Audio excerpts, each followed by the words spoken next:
আসসালামু আলাইকুম বন্ধুরা, কেমন আছেন আপনারা সবাই? আশা করি সবাই ভালো আছেন। নতুন করে আরেকটা ব্লগ নিয়ে চলে আসলাম প্রতিদিনকার মতন।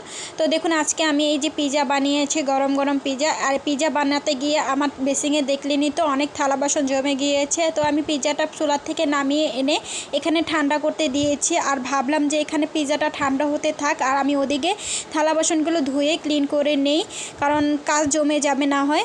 তো এই যে দেখুন, কথা বলতে বলতে এখানে চলে আসলাম থালা বাসনগুলো ধোয়ার জন্য। তো থালা বাসনগুলো ধুয়ে তারপরে যে সন্ধ্যা হিসেবে এই যে পিৎজা নাস্তাটা করব, পিৎজা দিয়ে নাস্তাটা করব। আসলে আমার সাফওয়ান অনেক দিন ধরে বলেছিল যে পিৎজা খাবে, এই জন্য আমি হঠাৎ করেই আজকে পিৎজাটা বানানো বসিয়ে দিয়েছি। তো আমি ওদিকে পিৎজাটা নামিয়ে ঠান্ডা করতে দিয়েছি। ভাবলাম যে এত কাজ জমানোর দরকার নেই, যে পিৎজাটা থালা বাসনগুলো ধুয়ে নিই, তারপর আমরা পিৎজাটা খাবো সন্ধ্যার নাস্তা হিসেবে। তো আজকে আমি ব্লগ এই সন্ধ্যা থেকেই শুরু করেছি, কারণ সকাল থেকে অনেক কাজে ব্যস্ত ছিলাম, যার কারণে কোনো ব্লগ শেয়ার করতে পারিনি।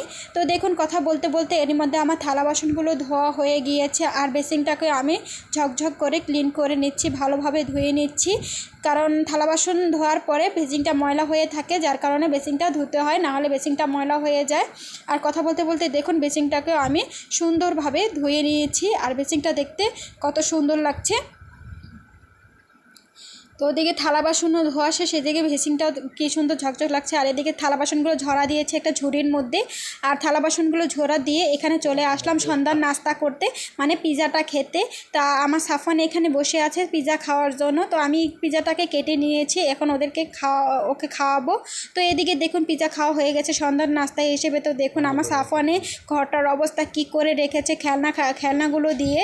তো ওদিকে দেখুন বিছানার অবস্থা কী করে রেখেছে, মানে এতক্ষণ খেলাধুলা করছিল, খেলাধুলা করার কারণে ঘরটার অবস্থা খারাপ করে ফেলেছে। ওদিকে পড়ার জন্য বলেছিলাম, এতক্ষণ পড়ে নেই ও, তো খেলতে বসে গেছে। তো এখন আমি ঘরটাকে গুছিয়ে নেব। দেখুন বিছানা পাটিটাকেও গুছিয়ে নেব। তো এর মধ্যে দেখুন আমি ঘরটাকেও গুছিয়ে নিয়েছি, বিছানা চাদরটাকে চেঞ্জ করে নিয়েছি। আসলে বিছানা চাদরটা ময়লা হয়ে গিয়েছিলো, ভাবলাম যে আজকে চেঞ্জ করে দিই, তো বিছানা চাদরটাকেও চেঞ্জ করে দিয়েছি। আর দেখুন ঘরটা এখন কি সুন্দর ঝকঝক লাগছে। তো বন্ধুরা, আজকের মতন এই পর্যন্ত ব্লগ আপনাদের সাথে শেয়ার করলাম। কিরকম লেগেছে অবশ্যই জানাবেন, আর পিৎজাটাও কেমন লেগেছে আপনাদের কাছে জানাবেন।